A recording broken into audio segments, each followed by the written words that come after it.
with Static Field. It's going to take a while. It's going to be pretty ineffective, but it is a possibility. You generally want to be at least level 3, though. The level 2 Arc Lightning gives the extra 2 jumps and some more damage and helps out a lot more with clearing the stacked camps that he would be looking for in that situation. But I do think he's going to hang around here in the top lane, if nothing else, to keep the Rubik busy. And that, in turn, gives Pugna a way safer mid lane. And he's the hero they've given priority. I mean, they could have swapped it around, right? They could have played Zeus mid and Pugna top. Oh, Darkseer on the bottom lane. How catching that one out there with the help of FY. So a 2-point kill there for Vici Gaming. It's a multi-purpose pick here for Vici Gaming, the Disruptor. We haven't really talked about it so far. He's really good against the Darkseer in the offlane. Of course, the moment you use Surge, you can always get him glimpsed back into a really bad position with cooldown on the spell. They have very good setup for Static Storm with the Fissure, and just overall great team fight.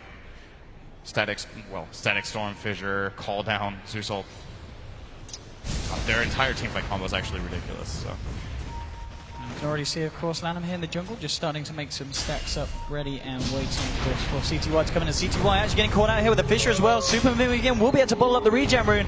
He's going to continue to chase his Ice with a rotation yet again. Looking for CTY, but at the same time comes YJ. They're trying to turn around. They'll find Ice there with the Dragon Slave. And now DDC and YJ, they might look to see if they can find more. Moving up the Super for the Decrep. And now the Blast. YJ, oh, the Fissure as well. He's getting low, and he will go down there. Pops us out. Super and FY are able to finish him off. Now with the party ring thrown down, DDC. He's trapped with Lanham. They'll find DDC. Now they look towards Lanham. Here's a double kill, in fact, for both CTY and FY off the back of this. Lanham and CTY do get themselves out, and it ends up just a 2-for-2. And actually slightly favours the side of Ehun, but nonetheless very, very even. I mean, one thing I guess you could say was the fact that Luna was drawn towards it, but at the same time, Vici's Jared continues to farm down the bottom. Did you just call Kinetic Field the party ring? Who doesn't sin? It's everyone else than you. I like it, though. That sounds good. I'm going to start calling it the party ring, too. You've won me over. Nice name. DDC hanging around mid lane now with CTY just to try and help the Lina. Lina's starting to break away from the Pugna now. 25 for 7 against the 19 for 3. But CS-wise, How having a great time down here on his Gyrocopter. 28 for 15. Not a lot that ROTK has been able to do to hinder his farm. We've actually got 3 heroes at the moment from Vici Gaming towards the mid lane. Fenrir and FY, just waiting to see if anyone overextends. See if they can find a Fissure. I mean, a Fissure into a Decrep, into a Blast, should be able to blow up CTY if he's not too careful. But he's hit 6 here. He's got the Laguna Blade, so maybe that's what Vici are hoping, that he's going to go aggressive. And here we go with the Decrep, the Fissure, the Blast. Doesn't quite latch on. And now E-Home will be able to create the distance. No, the glimpse is there. And now the ring goes down. He's trapped in the middle. They'll get the kill there. Pugna with the pick-off. And we saw the patience there from VG paying off as they find the kill onto the mid from E-Home. And you immediately see CTY pinging out the Observer ward that the Radiant has. It's like, there is no way they set this up without having this ward right now, and he's completely right. He pinged directly on the ward. We'll see if E-Home can find a way of counterwarding that, but so far the rotations from Vici Gaming have been incredible. I mean, it's not just that they managed to find good ganks with Shaker Disruptor, who in theory aren't the best ganking duo, right? The damage between them isn't that great. Fissure can be incredible, and of course the Glimpse is nice, but it's not your classic, go in with 2 high damage stuns and just kill off a target. They've really made it work with, once again, the Zeus rotations from Ice have been the most surprising thing for me this game so far. He's only level 3 though, in contrast to ROTK sitting on 5.5. That's just the nature of the Darkseer being the way superior offlaner. But so far everything is going according to game plan for Vici Gaming. You can see just then, of course, Fenrir and Super clearing up that stack, so putting that Pugna in a nice place indeed. But the Arcane Boots finished as well. He'll be able to keep up that spam here in the middle lane, as looks like CTY also backed off into his own jungle to clear up some stacks of his own. Now sitting at level 7 here, and with the Laguna Blade there and waiting, just in case anyone comes too close to him. But 7 minutes in, 5 for 2 at the moment. Vici Gaming having a superior time at the moment. The farm as well, with the individual net worth, just slightly favouring the cause here of Vici. At the same time though, we're seeing of course YJ on the top, having a lot of space. Did make that rotation towards mid earlier. But other than that, sticking up there. Ice is going to find Lanham, or Lanham's going to find him. He's going to look for the TP, but the loser beam's going to be there. And Ice dies, getting caught out of position then. A little bit too deep for the little man. That's going to be a Helm of Iron Will for YJ, so going for the Helm of the Dominator build-up with Ancient stacking, most likely. Curious to see which direction he goes with his build here. Generally, we see Luna players at this event get Moonglaive at this point, if not even earlier. I think previous games of Luna, I believe Arteezy went for a 4-4-1 build even. believe. Maxing out the glaives really early allows you to farm stack so much faster. And of course, that's what you're aiming for with the Dominator. Nice. He actually fails the stack here. He manages to get oh no, he gets on the side of the die. They do get both of those there. He's going to be bottled up here by CTY. Bottom lane, we've actually got 4 heroes down here. Super and Ephemeris smoked up. Let's see if they can potentially catch out ROTK, but the moment he is behind the tier 1, he's going to move down towards the lane now.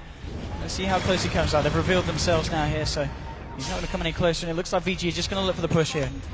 With Super backing up How, so we'll see what kind of reaction we get from eHome. FY's there, ready to glimpse back anyone that dares TP in for defense. Maybe with this next wave, we'll see VG Gaming being able to take this tower without eHome able to do anything to stop it. We're going to see people starting to walk in. No one's going to TP directly in. CTY and RTK moving in. They're pretty low on mana at the moment, though. There's not going to be the potential for a straight-up Laguna Blade from CTY for a bit of time. Looks like VG Gaming should be able to just take themselves this tower here. DDC is on the side. It's all being spotted out here. Oh no, sorry, that's the die observer ward. Okay, so they know that there's no one else in the trees around the side. They know that FY is not hanging around anymore. Nonetheless, with this next creep wave, VG Gaming should be able to take this, and they're kind of just wasting eHome's time here as they've come down to this bottom lane, but it doesn't look like they're going to be able to achieve anything. Yeah, it's a double victory here for VG Gaming, not only getting the tower, but for eHome to just stand there with their mid laner CTY not being able to engage at all. Effectively, as you said, just kind of wasting about a good minute there almost, just setting up for a fight that wasn't going to happen. We're going to see a little bit of a rotation. Of course, VG Gaming, they're exceptionally good when they have their Pugnet taking towers early. They've played this strategy so many times. I personally think they play the best Pugnet in the world on Super, at least in the core role. He is really, really good at realizing the hero's strengths, the timing windows, when to go, what to do. So far, it's been great from him. He's 1-1 and 3. He's taken tier 1. Still has 50 CS minute 10 in that mid lane. Very solid Pugnet performance out of him this game. Nice rotations here coming out from the side of eHome. Smoked up How to reveal himself on the top lane, but now he's keeping it safe, hiding in the tree line. Double damage rune is there, waiting and available if they wish to take it. CTY will grab it. It doesn't look like they're going to find anything here with this smoke, as VG Gaming pretty much safely tucked away on their side of the map. And CTY is just going to go back and clear up these stacks, try and chase up the Pugnet in terms of net worth. He's quite a bit behind, but of course, down to the fact that VG Gaming did find that very, very early tier 1. So this stack should help close the gap here for CTY. How close is he to Yules? It's pretty far away. He's died twice. Does he have anything on the courier at all? No. So he's still a good, what's that, 1,500 gold away in minute 11. He's a very explosive player who is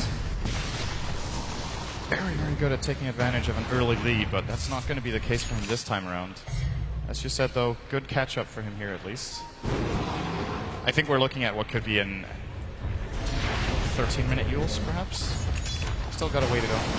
Oh, at the same time, talking about good time. 11 minutes in, Pugnet now has got the mech complete on top of the Arcanes and Bottle, so Super looking very, very good here on this Pugnet. And if they want to group up and push another tower, it's going to be even harder for eHome to fight into. We saw VG do it on the bottom lane, eHome unable to do anything in response. And VG, they're going to look for more here. Smoking up, moving towards the top lane. How at the moment, acting as a little bit of bait, being the only one revealing himself. And they're going to be there ready with the counter-attack if eHome decide to go for the gyro. But even if that's not going to be the case here, VG Gaming, they'll have the time and the opportunity to go for another tier 1. In fact, DDC looking to TP out here. They'll get the vision with the Thunder God's Wrath. And now with the Fisher, DDC in a lot of trouble. He's trying to run away here, but Super will close in on him. And the Nether Blast drops down. Doesn't quite catch him, but Ice there with the Arc Lightning. Sal's being popped by DDC. He's trying to do what he can. It's not enough. And they'll lose the Rubik here. And the side of eHome will almost certainly lose this tier 1 as well. YJ and Lanham, they're looking for potentially something in trade, pushing on the tier 1 in the middle lane, and ROTK amping up the pressure on the bottom. But it's not going to be on the same level as the pushing power here of VG Gaming as they force out a fortification, and we'll be able to finish the tier 1 pretty soon after. FY already in the mid lane, trying to drag the creeps back. So again, they find a tier 1, they find a Rubik, and they don't lose anything in return. eHome in a really problematic position here where it seems like VG Gaming can just pick one tower after the other and just go for it. And eHome need items to fight.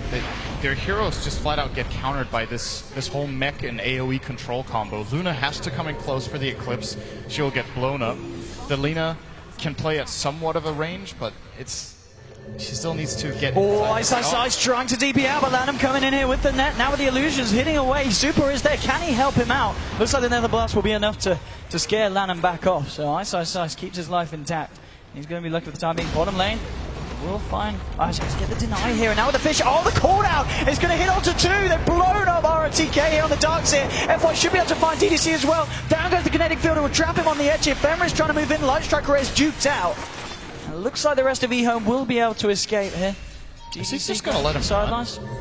Oh, nothing to cancel it. Can't quite stop that one from going off, but nonetheless, they get the deny to the tier 1 and they get the darks here as well. So more favourable events here for the side of Vici Gaming. I'm very surprised FY let the Rubik run there. I'm not sure if he was scared that the Luna was starting to flank him, but he had Static Storm ready, he had Glimpse ready, and he had Thunderstrike on the target. And a little bit uncharacteristic for FY. Usually when he catches someone inside the kinetic field, they do end up dying one way or the other.